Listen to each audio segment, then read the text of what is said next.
பணம் கோடி கோடியாக கொடுத்தாலும் சரி அந்த பணத்தை வச்சு ஒன்றும் பண்ண முடியாது. அது உங்களுடைய அருளுக்கு பயன்படாது. அதாவது சுவாசிக்கிறதுக்கோ அது அமைதி கிடைக்கிறதுக்கோ நீங்கள் சாப்பிட்றதுக்கோ பயன்படாது. எல்லாம் கொடுக்கப்பட்டிருக்கு, ஆனால் சாப்பிட முடியல, நிம்மதி இல்லை, அமைதி இல்லை, ஆரோக்கியம் இல்லை, துன்பங்களும் துயரும் தொடர்ந்துட்டுருக்கு. என் பணத்தை வச்சு எதுவுமே சரி பண்ண முடியல. ஏன்னா பொருள் நம்பி வாழ்ந்ததன் காரணமாக அருள் இல்லாமல் போயிடுச்சு. இப்போ நம்ம அருள் கொடுக்கப்படும் பொழுது அந்த பாதையும் தெளிவாக்கப்படும் பொழுது அது நான் எந்த அளவுக்கு விரும்பி கேட்கணும் கவனிக்கலாம். அப்போ வாழ்க்கைக்கு பிரதானம் அருளா பொருளா? அறிவு கொண்டு பார்த்தோம்னு சொன்னால் பொருள் இருந்தால் தானே நமக்கு மற்றதெல்லாம் வாங்க முடியும். ஆனால் ஞானங்களோடு பார்த்தா அருள் இருந்தால் தான் அந்த பொருளை நம்ம பயன்படுத்த முடியும். சுவாசம் மாதிரி சுவாசிக்கிறோம்னு சொன்னால் காற்று இருக்குது, ஆனால் அருள் இல்லை, சுவாசிக்க முடியல, வீசிங் ப்ராப்ளம், சிரமத்தில் இருக்கும். தண்ணி இருக்குது, குடிக்க முடிய மாட்டேங்குது, தொண்டையில் இறங்க மாட்டேங்குது, அல்லது குடித்தா வாந்தியாக வருது, என்ன பண்ணுறது?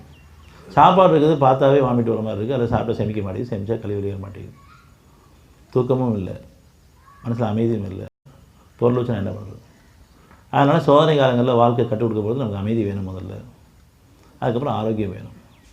அந்த அமைதியும் நிம்மதியும் ஆரோக்கியம் கொடுத்துருந்தா நம்ம அதை நன்றி உணர்வோடு பணிவோட உள்ளட்சத்தோடு அது அதிக சிறிய கேட்கலாமான்னு பார்த்தா கண்டிப்பாக இல்லை. என் அறிவு கொண்டு நான் வாழ்ந்துருக்குன்னு நினைக்கிறேன். நான் உழைக்கிறேன், நான் வாழ்கிறேன், நான் எக்ஸசைஸ் பண்ணுறேன், அதனால் உடம்பு திராத்தமாக வச்சுருக்கிறேன். இப்படி ஒவ்வொருத்தரும் ஒவ்வொரு காரணம், இந்த உணவு சாப்பிட்றனால எனக்கு உடம்பு ஹெல்த்தியாக இருக்குது. எல்லாத்தையும் நம்ம நினச்சிட்டு இருக்கும் ஒழிய மனசுக்குள்ள அகத்தில் இறைவன் தான் நம்மளை வாழ வச்சுட்டுருக்கான்னு அப்படி இல்லாத காரணமாக நமக்கு அப்பப்போ சோதனை வந்துட்டுருக்கு. நம்ம நன்றி உணர்வு இருந்தோன்னு சொன்னால் நன்றி உணர்வு எப்போ வரும்னு சொன்னால் நம்ம அகப்பால் நம்மளை கவனிச்சா மட்டும்தான் நன்றி உணர்வு வரும். என்னுடைய ஒவ்வொரு அசைகளும் நான் கவனிக்கணும்.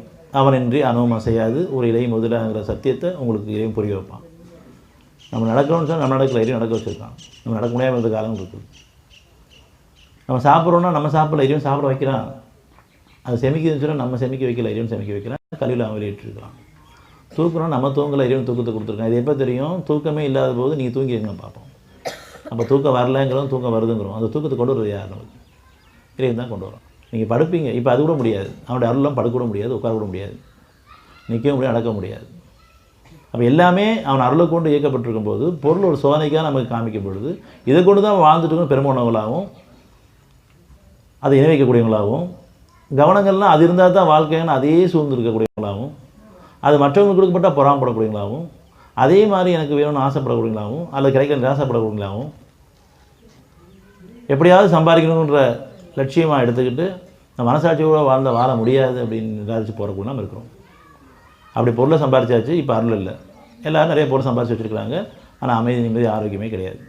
இந்த அடிப்படை விஷயத்தை நம்ம புரிஞ்சுக்கணும்.